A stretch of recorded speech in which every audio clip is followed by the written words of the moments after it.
Sebenarnya harusnya gue bikin video ini jauh sebelum deket-deket lebaran ini. Karena for once di Indonesia di tahun 2024 ini, gue ngerasa ada perubahan di landscape lebaran atau bulan Ramadan yang lebih signifikan dibanding tahun-tahun sebelumnya. Kalau kalian sempat lihat judul sama thumbnail video ini, gue nggak kelebihan nol. Ada beberapa riset di tahun ini tuh diprediksi bulan-bulan Ramadan persiapannya itu tuh bakal berputar uang sekitar 1 kuadriliun rupiah. Nolnya itu sampai 12 kali. Kalau kalian freelancer, karir, business owner, harusnya kalian udah mulai ngerasain momen-momen yang was-was lagi kejar-kejaran. Buat yang belum siap-siap atau karena belum nonton video ini, hopefully belum telat karena di video ini gue bakal share kenapa fakta Indonesia itu jadi negara nomor 1 di seluruh dunia yang pendapatan atau transaksi di bulan Ramadan itu paling tinggi bahkan dibandingin sama 20 negara lainnya. Ini list-listnya, mereka kalah jauh sama Indonesia. Sebenarnya kalau kita lihat di landscape pebisnis Indonesia, yang paling ditunggu-tunggu itu sebenarnya bukan tanggal kembar, hari raya lainnya, tapi bulan Ramadan itu emang kayak periode-periode di mana semua konsumen atau semua produsen itu ngelakuin yang namanya panen. Dan bahkan perusahaan-perusahaan yang sebenarnya tahu situasi ini itu udah persiapin dari 6 bulan yang lalu, bahkan setahun yang lalu. Gue yakin bahkan ada beberapa perusahaan yang detik ini juga lagi siapin buat Ramadan tapi tahun 2025. Karena di negara kita bulan Ramadan itu yang paling signifikan untuk bisnis-bisnis berubah menjadi cash cow. Itu momen-momen di mana mereka campaign gede-gedean yang buat beberapa bisnis bisa dibilang mayoritas dari penjualan mereka tuh di periode ini doang. And yes, di Indonesia aja ya Ramadan itu ngalahin semua tanggal-tanggal atau kayak hari raya lainnya. Tapi video ini nggak bakal bosen kayak, oh iya karena middle kelasnya lagi naik, kita baru mulai digitalisasi, infrastruktur udah mulai rapi. Walaupun semuanya benar, kita masuk ke chapter 1, The Great Shopping Season. Bisa dibilang pebisnis veteran, kalau ngelihat entrepreneur atau pedagang lain yang adalah Ramadan nggak apa-apa tinggal jual aja kayak biasa, mereka tuh bakal bilang lu bodoh. Karena kalau bener sebenarnya impact-nya berkelanjutan. Dan hampir semua sektor bisnis, mau kalian bahkan di bidang jasa, bisa ngerasain dampak positifnya. Fakta satu which is a no-brainer, Indonesia jadi negara Islam paling gede di dunia. Kita 87% populasi itu muslim. Kalian coba aja bandingin di negara-negara lain di dunia. Dan beberapa riset tunjukin bahwa Ramadan tuh angkanya benar-benar bisa sampai 1 kuadriliun rupiah. Ini seluruh transaksi di sektor bisnis, konsumen, retail. Dan bedanya kalau dilihat secara hype, kebanyakan orang tuh lebih excited atau lebih semangat sama Ramadan 2024 ini. Kenapa? Faktor pertama, 69% orang bilang bakal jauh lebih seru shopping experience-nya. Ini termasuk event-event, campaign. Ya nonton video ini nanti kalian lihat sendiri. Kalau kalian lihat data ini, Ramadan di Indonesia itu kontribusi 16% dari retail sales tahunan. Kenapa di awal gue bilang 20 negara lainnya? MENA yang merepresentasikan 20 negara tetangga kita, kalau semuanya digabungin aja 66 miliar dolar. Kita tuh di 70. So karena ini satu kali setahun, kebanyakan dari bisnis owner, pedagang, bahkan konsumen itu sangat amat disayangkan kalau kelewatan momentum ini. Karena survei konsumen juga nunjukin 80% dari mereka setuju ini tuh ajang belanja paling besar di seluruh tahun kita. Jauh lebih signifikan daripada tanggal kembar dan teman-temannya. Tapi tahun ini, pro kontra dari The Great Shopping Season itu masalah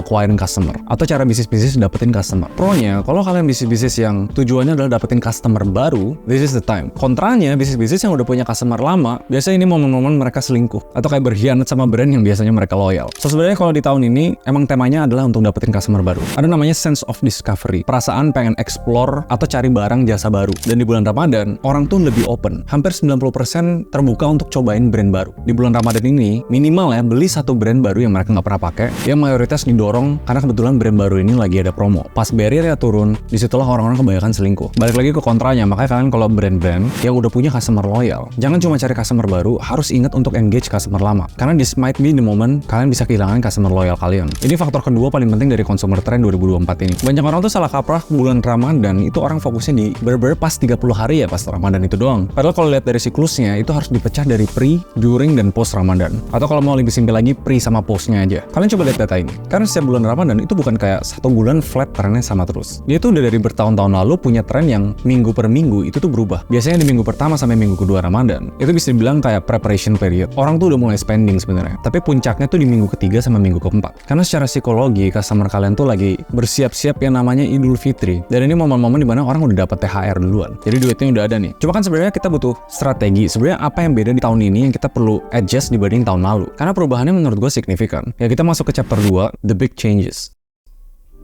Nah di sini sebenarnya gue nggak bener-bener jujur ya, karena nggak semua bisnis bakal kena cipratan positif yang bener-bener maksimal. Ada shift atau perubahan beberapa sektor bisnis yang lebih diuntungkan di tahun ini. Pertama, orang tuh udah mulai interestnya untuk pembelian online dibanding pembelian offline. Alokasi spendingnya yang tahun lalu gede di travel, tahun ini lebih gede di sektor grocery sama fashion. Dan behaviornya jauh lebih berubah untuk orang discover brand baru, karena sekarang lebih marak fenomena live shopping atau live commerce atau sejenisnya lah. Tapi yang pertama sebelum sektor bisnisnya, kita bahas tentang behavior konsumennya. Karena buat apa kita bahas tentang bisnis kalau kita nggak ngerti perilaku konsumen kita. Kalian lihat chart ini sebentar. Di 2024, di tahun ini tuh lagi puncak banget sektor grocery sama fashion. Jadi kalau sebenarnya kalian bandingin dibanding tahun lalu, kenapa mereka nggak segede itu? Tahun lalu tuh temanya travel. Karena di tahun 2023 ada fenomena namanya revenge travel. Masih ada spillover atau efek dari COVID yang orang diem terus di rumah, mereka tuh pengen bales dengan traveling keluar. Nah di tahun ini, fashion sama groceries itu bakal naik banget. Ini tuh kayak berbanding terbalik. Kalau misalnya travel lagi signifikan turun, groceries sama fashion naik karena orang lebih spending untuk domestik. Nanti kita bakal bahas satu-satu ya. Kalian bisa pause, kalian lihat landscape sektor-sektor yang diuntungin, yang gue bakal bedah top 3-nya aja. Yang pertama tuh grocery trend. Karena travel diprediksi turun, orang Indonesia tuh cenderung di bulan Ramadan ngelakuin namanya home cooking atau masak di rumah. Ini prediksinya sekitar 80-90%. Karena ini jadi culture orang muslim di sahur sama buka puasa, makan sama keluarga dan rasanya tuh lebih dapet, kayak ngerasa lebih disiplin gitu. Kalau mereka masak sendiri sama ya makan sama keluarga aja di rumah. Walaupun spillovernya tetap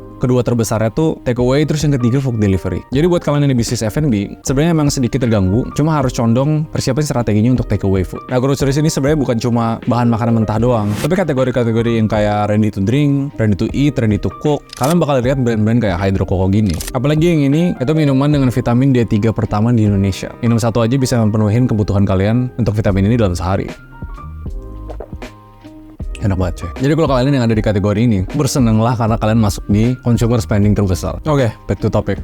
Nah untuk fashion trends, yang gue bingung gini, fashion tuh sebenarnya konsisten jadi kayak ladang spending konsumen di lebaran ini. Kenapa? Soalnya sesimpel mereka perlu baju baru. Tapi kenapa tahun ini bakal lebih ramai lagi? Sebenarnya simpelnya gini, karena dibanding tahun lalu, tahun ini tuh lebih merata commerce ke masyarakat bahkan middle to low. Halangan-halangan yang misalnya dulu orang tuh takut beli fashion dari online, terus size-nya tuh nggak pas. Sekarang mulai bisa di-solve dengan ikut live shopping, terus langsung tanya-tanya, oh ini L untuk tinggi badan sama berat badan berapa. Kalau dari kategori fashion ya, baju gamis sama baju koko tetap bakal ngedominasi penjualan di bulan Ramadan ini. Dan kali ini produsen menurut gue udah lebih pintar. Sekarang mereka ngerti pasarnya untuk menjual baju gamis sama baju koko yang bukan bener-bener cuma untuk acara agama, tapi bisa dipakai lebih ke sehari-hari. Nah yang top 3 itu elektronik sama beauty. Ini gue gabungin karena sebenarnya langsung kepisah top 3-nya cowok sama top 3-nya cewek. Kalau cowok yang mayoritas bakal beli barang-barang elektronik, nah ceweknya tuh lebih fokus cari barang-barang personal care atau beauty. Ini pun prediksi gue bakal lebih naik dibanding tahun lalu gara-gara masyarakat tuh udah mulai naik income-nya dan bisa mulai keluar duit untuk discretionary spending, apapun yang bukan kebutuhan primer intinya. Jadi siap-siap kalau kalian masuk ke kategori 3 ini, kalian tuh bakal ada potensi jadi cash cow. Dan kalau bisa ambil momentumnya bener, itu bakal spillover sampai kayak akhir tahun. Konsepnya tuh me time, we time, sama gift giving. Orang bakal spending di hal-hal yang self development yang untuk diri sendiri. Orang akan lebih sediain waktu untuk keluarga, yaitu we time, dan selebrasinya lewat memberi hadiah, yaitu gift giving. Nah tapi dari semua info ini, terus kalau misalnya kalian pebisnis, kalian karir, kalian freelance, dari semua info ini pertanyaannya gimana cara kita ambil opportunity-nya? Kita masuk ke chapter terakhir, how to win Ramadan.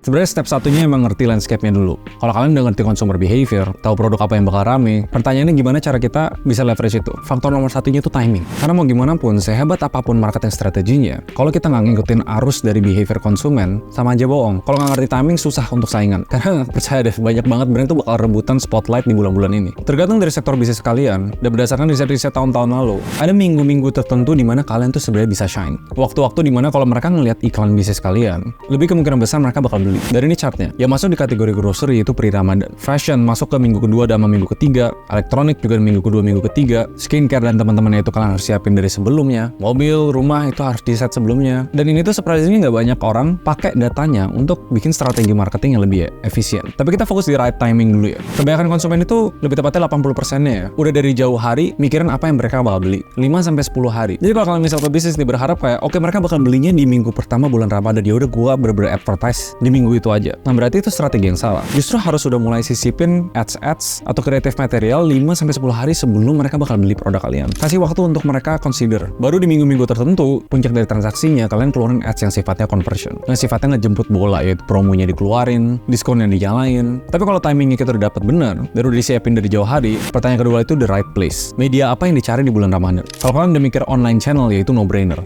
Kalian harus banget punya strategi untuk bisa penetrasi online. Spesifiknya, harus dipush namanya horizontal commerce, atau bahasa yang kalian kenal mungkin marketplace, di mana website-website yang jualan barang dari A sampai Z yang opsinya lebih beragam. Buat yang masih kurang ngerti, dibanding vertikal, contohnya website-website atau platform yang lebih niche, lebih spesifik ke industri tertentu, misalnya kayak Zalora untuk kategori fashion. Yang beda mungkin harus dikonsider dulu untuk masarin produk, banyak yang spending di traditional search, atau misalnya kayak Google dan teman-temannya. Sekarang hampir mayoritas konsumen itu dapat informasi produk dari short form video, dan ini jauh lebih drastis dibanding tahun lalu. Short form itu misalnya kayak Reels, TikTok.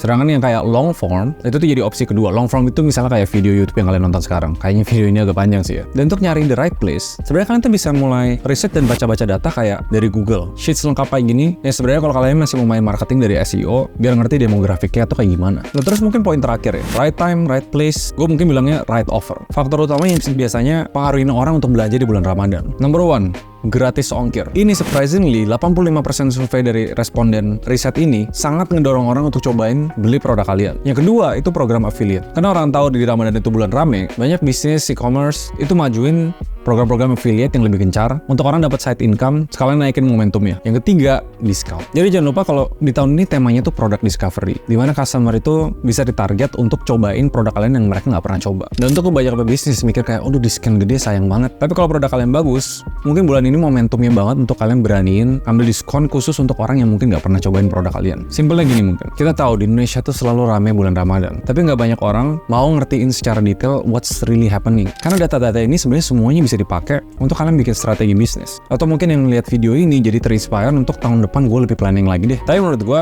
walaupun agak mepet, menurut gue belum telat. Buat kalian yang punya bisnis, this is the time untuk kalian bisa dapat momentumnya yang bisa ngebantu bisa kalian grow bahkan sampai akhir tahun. Video ini agak panjang, datanya banyak, tapi semoga daging. I guess I'll see you guys next video. Bye-bye.